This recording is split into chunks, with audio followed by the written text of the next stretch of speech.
بالآخر وہ اہم دن بھی طلوع ہوا۔ تقریب کی تیاریاں صبح سے ہی شروع کر دی گئی تھی۔ قریباً 11 ویٹرز کی ڈیوٹی لگی تھی اور میں بھی ان میں شامل تھا۔ تقریب رات کے 10 بجے شروع ہونی تھی، جبکہ ہمیں 6 بجے شام کو ہی روانہ ہو جانا تھا۔ پھر جب شام کے 6 بجے تو ساز و سامان کا سلسلہ ہیڈ کوارٹر تک پہنچانے کا کام شروع ہوا۔ 3-4 چکروں میں یہ کام مکمل ہوا تو آخری چکر میں جب میں بھی وین میں سوار ہو کر دیگر ساتھی ویٹروں سمیت روانہ ہونے لگا تو مینیجر موہن داس کی اچانک مجھ پر نگاہ پڑی۔ ہم سب لابی میں موجود تھے۔ ہیڈ ویٹر پپو میاں ہمیں ہدایت دے رہا تھا اور سب کو وین میں باری باری سوار کروا رہا تھا۔ اس وقت مینیجر موہن داس بھی وہیں کھڑا تھا۔ یہ کون ہے؟ اس نے اکھڑ مزاجی سے پوچھا۔ یہ نیا ویٹر ہے اشوک، ہیڈ ویٹر پپو میاں نے کہا۔ اسے کس کے کہنے پر رکھا ہے اور وہ بھی اتنی جلدی اسے کرنل صاحب کی اہم ٹیم میں شامل کر لیا؟ مجھے اس مردود پر غصہ آنے لگا، مگر میں معصوم صورت بنائے خاموشی سے کھڑا رہا۔ جناب، اسے وکرم کی جگہ پر رکھا ہے اور یہ مالک دھنپت رائے کے ایک دوست کی سفارش پر رکھا ہے۔ ذاتی عداوت ہونے کے باوجود ہیڈ ویٹر مینیجر کی عزت کرنے پر مجبور تھا۔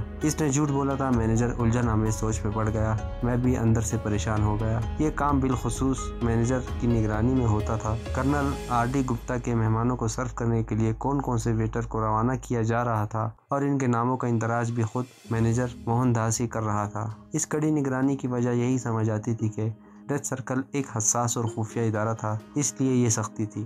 اس کی جگہ دوسرے ویٹر کو بھیجو، یہ ابھی نیا ہے۔ تمہیں معلوم ہے یہ تقریب کسی عام آدمی کے ہاں نہیں ہو رہی، یہ تم بھی جانتے ہو۔ مینیجر موہن داس نے کرخ لہجے میں ہیڈ ویٹر سے کہا، اور میں سن ہو کر رہ گیا۔ عین وقت پر کام بگڑنے لگا تھا۔ سر، باقی سب ویٹرز تو کسٹمرز کو سرو کرنے میں مصروف ہیں، ہیڈ ویٹر پپو میاں نے کہا۔ کچھ بھی ہو، اس نے وہاں نہیں جانا، بس اس نے میری طرف گھور کر دیکھتے ہوئے کہا، اور مجبوراً اسے بھی مینیجر کی بات ماننی پڑی۔ میں نے بھی اپنے چہرے سے مایوسی ظاہر نہ ہونے دی اور ہیڈ ویٹر سے بولا، سر جی، مینیجر صاحب کا جو حکم ہو، میں ادھر ہی رہ جاتا ہوں۔ یہ کہہ کر میں وین سے دور ایک طرف کھڑا ہو گیا۔ کیا نام بتایا تم نے؟ مینیجر نے مجھ سے خشک لہجے میں پوچھا۔ سر جی، اشوک، میں نے جواب دیا۔ تم میرے کمرے میں آؤ، اس نے کہا اور اندر چلا گیا۔ دیکھو، تم جانتے ہو میں نے مینیجر سے جھوٹ بولا ہے کہ تم مالک دھنپت رائے کے کسی دوست کی سفارش پر رکھا ہے۔ تم منوہر لال کا نام لے لینا، سمجھے؟ مگر سر، اگر انہوں نے اسے کنفرم کر لیا تو؟ میں نے کسی خدشے کے خیال سے پوچھا۔ اس کی فکر نہ کرو، منوہر لال خود یادداشت کا چوپٹ آدمی ہے۔ رہے مالک تو میں ان سے خود بات کر لوں گا، تم جاؤ اب، اور فالتو بات کرنے کی کوشش مت کرنا۔ میں سر ہلا کر مینیجر موہن داس کے کمرے کی طرف بڑھ گیا۔ مجھے اس پر بے تحاشا غصہ آ رہا تھا۔ مردود نے عین وقت پر میرا سارا منصوبہ تباہ کر دیا تھا۔ باہر طور میں اپنی مرضی چلانے سے بھی قاصر تھا۔ اب میری کوشش یہی تھی کہ کسی طرح مینیجر موہن داس کو اپنی طرف سے مطمئن کر لوں۔ لہٰذا میں نے اپنے دل کی بے ترتیب دھڑکنوں پر قابو پاتے ہوئے اس کمرے میں داخل ہوا۔ اس کا کمرہ شاہانہ انداز کا تھا۔ وہ سامنے ایک جہازی سائز کی میز کے عقب میں بھاری بھرکم اونچی پشت والی ریوالونگ چیئر پر بیٹھا ہوا تھا۔ سر جی، کیا حکم ہے میرے لیے؟ میں نے اس کے سامنے بادب کھڑے ہو کر مؤدبانہ لہجے میں کہا۔ وہ چند ثانیے گھورتی ہوئی بھامتی نگاہوں سے مجھے یک ٹک دیکھتا رہا، پھر سرد لہجے میں بولا، رائے صاحب کی کون سے دوست کی سفارش لے کر آئے تھے؟ منوہر لال، میں نے پپو میاں کی ہدایت کے مطابق جواب مختصر دیا۔ کہاں رہتے ہو؟ اس نے بدستور بھامتی ہوئی نظریں میرے چہرے پر مرکوز رکھتے ہوئے اگلا سوال کیا۔ بڑودہ چوک کی ایک کھولی میں اپنی ودوا خالہ کے ساتھ رہتا تھا، مگر اس کے دیہانت ہونے کے بعد میرا دل وہاں نہ لگا۔ اس سے پہلے کون سا کام کرتے تھے؟ کسی دکان میں سیلز مین تھا۔ کون سی دکان پر؟ Akash cloth shop. میں نے فرضی نام بتایا۔ وہ کس جگہ ہے؟ اس کا مکمل پتہ اور دکان کے مالک کا نام بتاؤ، اس نے کہا، اور میرے اندر کی بدتدریج بڑھتی ہوئی سنسنی خیز دھکڑ پکڑ تیز ہونے لگی۔ میں نے ہیڈ ویٹر پپو میاں کو تو بیوقوف بنا لیا تھا، لیکن اس خراٹ مینیجر موہن داس کو بیوقوف بنانا مشکل ہی نہیں، ناممکن بھی نظر آ رہا تھا۔ اس کا واضح مطلب یہی تھا کہ ہو سکتا ہے کہ اسے ڈیتھ سرکل کے اہلکاروں یا مالک دھنپت رائے کی طرف سے خصوصی ہدایت ملی ہوں کہ چونکہ اس ہوٹل کی سروس کو خاص طور پر ڈیتھ سرکل کے اعلیٰ افسران کے لیے ہائر کیا جانا تھا، اس لیے بلاخصوص نئے بھرتی ہونے والے ویٹر کی کڑی جانچ پڑتال کی ذمہ داری مینیجر کو ہی سونپی گئی ہو۔ میں اس کام کو جتنا آسان سمجھ رہا تھا، یہ اتنا ہی مشکل ثابت ہوا تھا، بلکہ الٹا اب میری جان کو بھی خطرہ لاحق ہونے لگا تھا۔ اس طرح یہ مینیجر موہن داس میرے جھوٹ کا پول کھولنے کے درپے تھا۔ باہر طور میں نے اسے فرضی نام پتہ بتایا۔ میرا خیال تھا کہ اب وہ مجھ سے اگلا سوال کرے گا، مگر اس نے اس وقت ایک کاغذ پر میرا بتایا ہوا فرضی نام اور پتہ درج کر لیا اور پھر پوچھا، کوئی فون نمبر؟ میرا دل اب سائیں سائیں کرتی کنپٹیوں میں دھڑکنے لگا تھا۔ میں نے بمشکل اپنی گڑبڑاتی کیفیت پر قابو پاتے ہوئے کہا، جی فون نمبر مجھے نہیں معلوم۔ اچھا ٹھیک ہے، اب تم جاؤ، آخر میں کہا، اور میں خاموشی سے سر جھکا کر کاؤنٹر پر آ گیا۔ اندر سے میری حالت اب غیر ہونے لگی تھی، مگر میں نے پریشانی کے تاثر کو چہرے پر ظاہر نہیں ہونے دیا تھا۔ مگر بات ہی ایسی تھی کہ فکر و تشویش کی پرچھائیوں کو ہیڈ ویٹر پپو میاں نے فوراً ہی میری آنکھوں اور چہرے پر محسوس کر لیا۔ لگتا ہے اس پاپی نے کچھ زیادہ ہی تمہاری خبر لے لی ہے، جو یوں تیرا تھوبڑا سوجا ہوا ہے۔ نہیں، ایسی کوئی بات نہیں ہے سر جی، میں نے کہا۔ سمجھ گیا، تیری بھاری ٹپ کا موقع ہاتھ سے نکل گیا۔ ویسے کرنل صاحب کی اس ماہانہ جشن نما تقریب میں واقعی ہزاروں کی ٹپ ملتی ہے، وہ اپنی تئیں یہ سمجھاتے ہوئے بولا۔ چل تو چنتا نہ کر، اگلی بار موقع مل جائے گا۔ میں نے بھی یہی ظاہر کیا کہ میں اپنی بھاری ٹپ والے نقصان سے پریشان ہوں۔ اس کے بعد میں اپنے ہال کمرے میں آ گیا۔ گاہک مینیجر موہن داس کی طرف سے میں تشویش اور پریشانی کا شکار ہو گیا تھا۔ اگر بات صرف نام وغیرہ پوچھنے تک ہی محدود رہتی تو اتنی پریشانی مجھے نہ ہوتی، لیکن اس بدبخت کا بال کی کھال نکالنا، اور پھر میں نے جس فرضی دکان اور مالک کا نام بتایا تھا وہ اس نے کاغذ پر نوٹ کر لیا تھا، جس کا صاف مطلب یہ تھا کہ وہ اگلے روز سب سے پہلے اس پتے کو کنفرم کر کے مالک سے میرے بارے میں تفصیل معلوم کرنے کا پکا ارادہ رکھتا تھا۔ اور ظاہر ہے یہ نام اور پتہ جھوٹا اور فرضی ہونے کی وجہ سے قیامت تک اسے نہیں مل سکتا تھا، اس لیے میرا بانڈا پھوٹنا یقینی امر تھا۔ کچھ بعید نہ تھا کہ مینیجر مجھے فوراً گرفتار بھی کروا دیتا۔ میں شدید جھنجھلاہٹ آمیز پریشانی اور تشویش کا شکار ہو گیا تھا۔ کامیابی کے عین قریب پہنچ کر میں بری طرح نہ صرف ناکامی سے دوچار ہو گیا تھا، بلکہ خود مجھے اپنا بھی خطرہ ہو گیا تھا۔ یکایک میرے اندر خطرے کا الارم بجنا شروع ہو گیا۔ میری چھٹی حص چیخ چیخ کر مجھے انجانے خطرے سے ہوشیار کر رہی تھی۔ تب پھر ایک خطرناک خیال میرے ذہن میں ابھرا۔ اگر میں آج کے آج اس بدبخت مینیجر کا خاتمہ کر ڈالوں تو کسی حد تک فوری خطرات سے بچا جا سکتا ہے۔ میرے مشن میں جو رکاوٹ حائل ہوتی اسے جڑ سے اکاڑ پھینکنا جائز سمجھتا تھا۔ چنانچہ مینیجر موہن داس کو بھی اب میں اپنے مشن کی ایک اہم رکاوٹ سمجھ رہا تھا۔ اچانک انٹرکام کا بزر گونجا۔ ویٹر کو کال کرنے کے لیے یہ انٹرکام یہاں نصب کروایا گیا تھا۔ ہیلو، میں نے ریسیور کان سے لگا کر کہا۔ اشوک، ذرا کاؤنٹر پر پہنچو جلدی۔ دوسری طرف سے ہیڈ ویٹر پپو کی آواز سنائی دی اور رابطہ منقطع ہو گیا۔ میرا دل یک بار زور سے دھڑکا، نہ جانے کیا بات تھی۔ خیر میں سروس روم سے نکلا اور نیم تاریکی راہداری سے گزر کر کاؤنٹر پر پہنچا تو چونک پڑا۔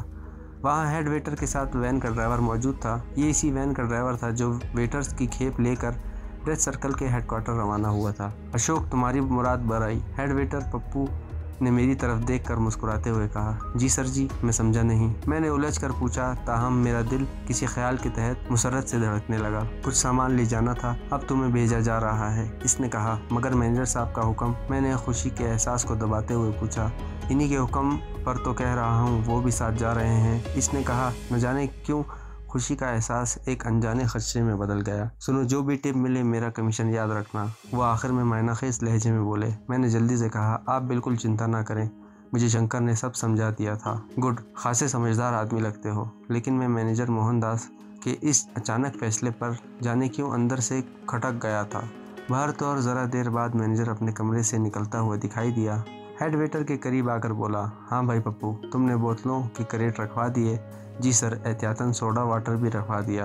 مجھے سمجھ نہیں آتا بوتلیں کیسے کم ہو گئیں۔ وہ بڑبڑایا، ٹھیک ہے آؤ اشوک، اس نے مجھ سے کہا، اور پھر ہم باہر آ کر وین میں سوار ہو گئے۔ میں نے عقبی نشست میں دیکھا، وہاں اعلیٰ درجے کی شراب کی بوتلیں کے 3 کریٹ رکھے ہوئے تھے، تو یہ وجہ تھی اچانک مجھے ساتھ لے جانے کی۔ میں نے دل میں سوچا، مگر جب موہن داس خود جا رہا تھا تو پھر مجھے اپنے ساتھ کیوں لے جا رہا تھا؟ اس کا جواب بھی مجھے مل گیا۔ دراصل موہن داس اس کام سے فارغ ہو کر اپنے گھر جانا چاہتا تھا۔ اس کی کار خراب ہو گئی تھی اور وین والے کو اس نے پہلے گھر اتارنے کا کہا تھا۔